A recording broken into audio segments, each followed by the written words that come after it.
O, Nay. Ay, ang dami naman yata, sir. Ganyan po kayo? Siya na po Ganyan ito. kayo matulog, Nay? Po. Oo, 4,000 po. 4,000 yan? Po. Dadagan ko pa, Nay. Ay, huwag na po.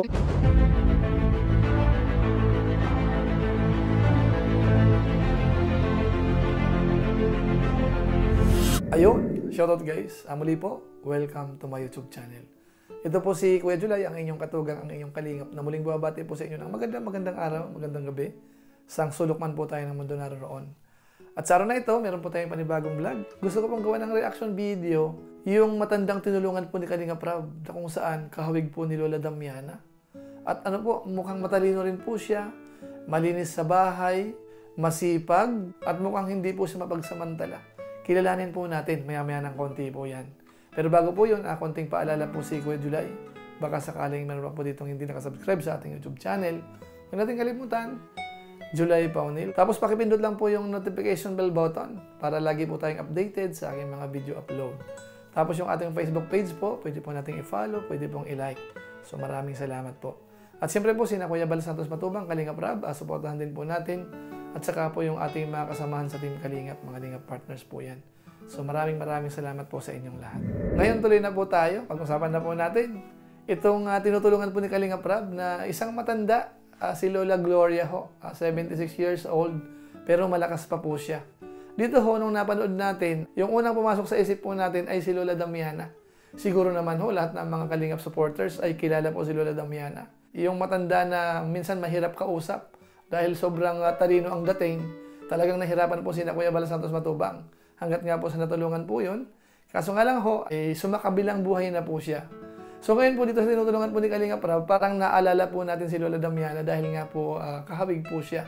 At dito po sa matanda na ito, hahanga po tayo dito, makabayan po natin.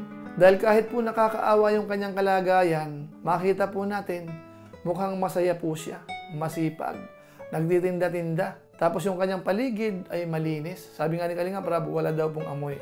So mas maganda po siguro, panoorin po muna natin yung kalagayan po ni Lola Gloria. Ito po yun. May nakita po tayo dito na talagang karapat dapat pong tulungan. Ay, grabe, Nay. Hindi ako na. Sana din. Ko lang ito, Nay. Sana po, dahil man ako magabaan, yan lang ang pakimayara ko sa Diyos. May man akong posibilidad. Ano nangyari dito, Nay, sa bahay niyo? Baka mabagsakan po kayong TV, Nay. Bahala na po ang Diyos. Kasi pag bumagsak, sigurado ako, diyan po ako natulog sa At duyan. ang sabi sa akin, pag nag-uulan daw, nakapayong kayo? Po, Pag nag-uulan? Anong ginagawa yung pag nag-uulan? ay sira man yan. Iyo na po yan. May silupin po bagao para digdian turo. Digdinaw. Guys, no? Hindi po nahog pa ang uran. Tao, sira yung bubong. Dito na patak yung ulan, sira ang bubong. Diretso man dyan. Ilang taon na po kayo, Nay? Po, Ilang taon na po kayo? 76 po. 76, mag-isa po kayo dito. Anong ginagawa niyo na isang ako, Nay? Kumukuha po ng pangkain niyo po. May rasyon po baga. Matagal man. Mayroon pa nga yan laman. Kuwawa naman si Nanay, oh. Ay, nagtitinda po ako ng SM. Segunda mano. Po, naakuha ko dyan kay Errol. Tinitinda niyo po, naglilibot po kayo. Po, house to house, sir.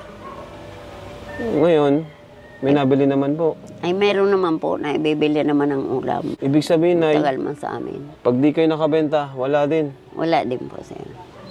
Wow. Hindi naman po nawawalan. Kahit 100 maghapon, mayroon. Grabe, Nay, sipag niyo, Nay, no? 76, nagtahanap buhay pa kayo, Nay. Eh po, naglilinis ako dyan sa kalsada. Ako po ang nalinis dyan. Ayaw kong maging basurahan. Kasi may mga dahon naman. Nay, kami po pala ng Team Kalingap. Ako pala si Kuya Rab. Ay, ikaw Kuya po. Rab, kilala mo? Kilala ko po. Nakita ko kayo doon sa bahay ni Dolores. Ay, medyo po na ano lang. Pag titingala ako sa ano naman, hindi magbagsak. Kasi matigas pa din po itong mga kahoy na ito. Ay. Ginawa niya lang, guys, oh. Yung kahoy niya yun, oh. Po. May tali Baka naman po. mabagsakan kayo niya, Nay. Paano ka natutulog, Nay? Sige, Nay. Ano niyo daw po sa amin? Higa daw po kayo dyan. Paano ka natutulog? Dito lang po. Dito lang po ako nakahiga. Tapos minsan, walang upuan. Bago lang pong bigay iyan ang upuan. At nasabi ko nga napako ako, naputol po ito. Naputol. Kaya ang mga pako nitong sinahigan, medyo na anuhan ko sa ulo. May Diyos man po, baka huwag ka lang Wait makalimot. lang. Ayusin natin. Ito po ang mga paninda ko. Dito Ganyan ay. Paano? Ganyan po. po. Ganyan Yan. po kayo. Siya na po Ganyan ito. kayo matulog na eh. Po. Hindi naman po ako malikot matulog. Ay, upo-ipo ninyo. Upuan lang ba ganyan? Upuan nga po ito, binigay ni Godiloson. Ganyan po kayo matulog. Po, dito na ako magdamag, hindi naman po ako malikot. Ang ano ko lang ito, kasi may tukod pa, baka Pero dito sa nanay, no, kahit puro basura, walang amoy. wala Walang po. amoy. Kadalasan pag ganito, di ba? May amoy. Dito walang amoy. Ay, wala po Naglilinis ito. po kayo. Malinis ako araw-araw po ito. Inilinis ang palibot kasi dati basurahan Yun nga po, ito. basurahan siya, pero wala akong naamoy. Wala po. Ginagatungan ko po ang mga dahon. Grabe na. Paupo ako na dito ha. Ay, sige na tabi, sir. Nay, may panty sa yan. Ay, linaba. Laba. May panty ka na yan. Hindi po, dito kasi. Ay, sorry po. Sige na po, Ay, tabi. grabe. Bro, yung bigas natin. Saan na lalagay ko tong bigas na to, Nay? Ay, dito na lang po, dyan. Yan na.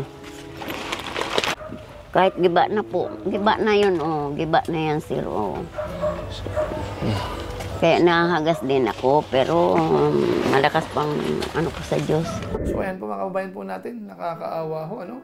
Yung kanyang tinitirhan sa ngayon, yung kanyang hinihigaan, nakakatakot po yun.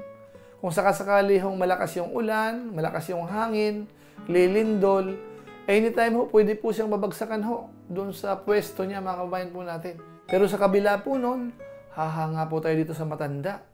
Mukhang ano sa tingin po natin, siya po ay matalino, ano? Marunong sumulat, tapos nakakapagbasa po. Sabi niya nga po, may inaplayan po siya doon sa isang agency ho ng government po natin. Nagpunta ako sa DSWD ng Kapitolyo. Nagpagawa ko ng indigency dito sa barangay. Ginawan ako. Pagkagaling ko po doon, yung tawagin nila Nana Mali na nandyan sa kanila, nagpunta din doon. Pangalan ang ginamit ko. Ay, May naghatid po dyan na tricycle, isang kahon na malaki. sa iba nila. napunta.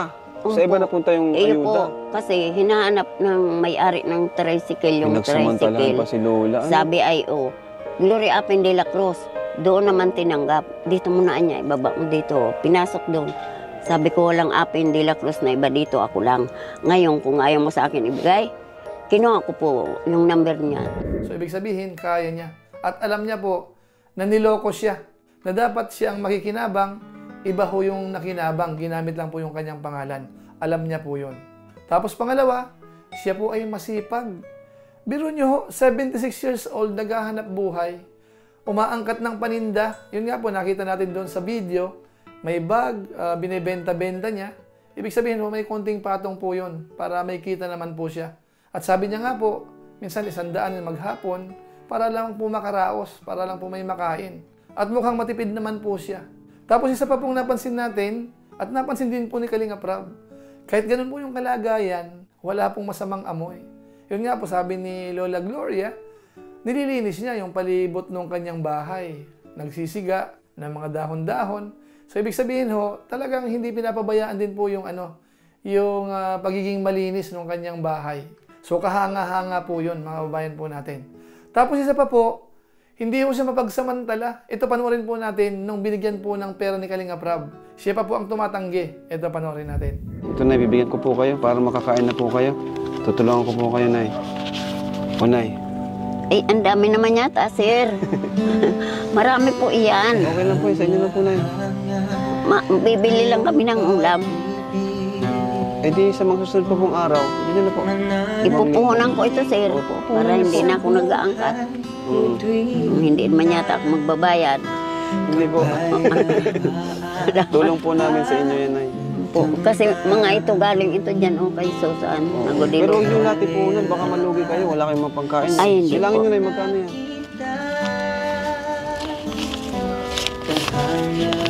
Oh, 4,000 po. 4,000 yan? Ampo. Dadagan ko pa, Nay. Ay, huwag na po. Ito po, baga. 1,000. 2,000, 5,000 na gawin ko. 3,000, 4,000. 5,000 na po. Ay, sir, pupuhunanin ko ito. Salamat gagawin sa niyo? Diyos. Tulungan po kayo ng Diyos. Anong pupuhunan niyo po sa... Ibibili ko po ng mga bandol. May 2 sako ako dyan sa bulok na naipit. Sa edad niyo pong yan, nagne-negosyo pa po kayo. So yan po, kabayan po natin, nakakatuwa po siya, no? Talagang tumatanggi siya. Nagulat siya dahil malaki yung binibigay ni Kalinga Prab. At naisip niya po yung kanyang negosyo. Nagpaalam kay Kalinga Prab nga na parang kakapitalin po yung binigay ni Kalinga Prab na pera. So magandang senyales po yun. Masarap tulungan yung mga ganyan po kasi sipag. Na kahit matanda na, nagsisikap pa. Hindi siya namamalimos, mga kabayan po natin. Nanlimos na po kayo, hindi? Ay, hindi pa po ako na limos. Kung iba-iba lang po yan, dahil matanda na, sa malamang manlilimos na po siya. Pero sa case niya po, hindi niya ginawa po yun, mga kabayan po natin. Tapos nung sinusubukan pong bigyan ng kung ano-ano, kwintas, yung sombrero, kung ano-ano po, talagang ayaw niya po, mga kabayan po natin. Gusto mo yung ginto niyang kwintas? Wag, sir. Hindi ako nagsawa ng mga ganyan. Hindi po. Yung sapatos niya, Ay, pwede niyang iwan sa kanya. Yung sombrero mo bro, iwan mo na. wag, Mahalin. sir. Marami po akong panindang ganyan. Kwintas yung Salamat ginto. na lang po. Yung ginto ko na lang na. Ay, wag po. Sige na, bro. Sir, wag. Ha? Hindi po. Yung relo, yung relo. na lang. Wag na, sir. Ano bang bagay, sir? Hindi po yung kailangan ng mga gurang. 40,000 po yung pagbilang Kahit sa po. segunda mano. Alam mo, sir, baga. Pag ako may mga ganyan, Ito na lang ang susi. paninda ko naglalako Oh, ako. ayan na, bigyan na natin yan. Yung sasakyan ko na lang na. Ay, Diyos Iwan na ko, namin yan, Santa Maria, kung ano nga si sir. Mawawala na ako niyan ng ano, mama, magpapakamatay na ako niyan. So yan po, kaya masasabi po natin, deserving po itong tulungan. So siyempre ho, ang kalagayan niya po ay mukhang delikado. Ibig sabihin ho, medyo urgent yan. Kaso nga, alam naman po natin sa Team Kalingap, marami pong naka-line up, maraming mga dapat unahin din. Kaya minsan naiisip po natin, ano kaya ang marapat gawin po dito sa matanda? Kaya nga po parang naisip ko po, yung mga nabibili pong bahay kubo, hindi ho yung bahay kubo na parang tambayan lang, magiinuman. May mga bahay kubo po ngayon na parang may kwarto din po siya. Ang halaga po noon, minsan mga 15,000 lang po, o kaya 20,000, 25,000. Buo na po siya. I-deliver na po yun, on the spot, pwedeng tirahan. Kumbaga po yun lang, naisip ko lang po yun kasi kawawa yung matanda. To be practical po, hindi naman kailangan pabayhayan niya ng mamahalin, mga bato. Kasi po yung buhay niya, hindi naman po masyadong magtatagal na po yan. Siguro kung sakasakaling maswerte ho, aabot na mga 90 years old. O kaya naman, 100 siguro. Although sa panahon po ngayon, bihira na po yung umaabot po ng 100. So sa case niya po, kung kailangan, ang nakikita po natin pinakamadali, yung nabibiling bahay kubo po. Hindi ko lang po alam kung yung lugar po niya ay madaling makapag-deliver ng ganong mga kubo na, yung mga ready-made. So tingnan po natin. Although sa atin naman ay naisip ko lang po yun. Pero kung sakasakali naman pong ilaline up natin doon sa standard na pabahay ng Team Kalingap, okay lang naman. Kaso nga lang po, maghihintay. Ang problema lang po, kung sakaling babagyo po ng malakas, mamaya ilipad yung bahay niya o kaya malaglagan po siya. So kawawa naman po siya, mga bayan po natin. Kaya tama po yung panawagan po ni Kalinga Prab doon sa mga gustong tumulong. Pwede po tayo magpaabot po ng tulong dito po sa matanda. So maraming salamat po, salamat sa Team Kalingap din dahil meron naman pong isa na matanda na deserving tulungan. At siyempre po sa mga followers, mga viewers po na nanood, salamat po sa inyong malaking tulong po yun. Kahit hindi po yan love team, hindi angels, pero nandyan po kayo para po suportahan. So maraming salamat po sa inyo. So yun lang po muna siguro ang ating mixing reaction video po patungkol po dito sa tinutulungan po ni Kalinga Prab. Yung matanda na parang si Lola Damiana ho, si Lola Gloria. So maraming salamat po. Pero gaya po ng dati, shoutout lang po muna sa mga sumusunod.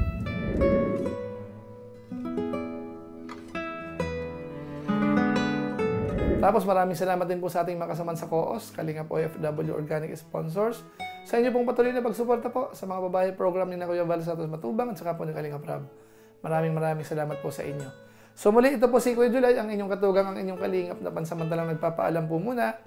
Kita-kita ulit tayo sa mga susunod ko pang vlog. Maraming salamat sa inyong walang sawang pagsuporta po sa ating YouTube channel. Pagpalain naman kayo ng Diyos, mabuhay tayong lahat. God bless. Bye-bye!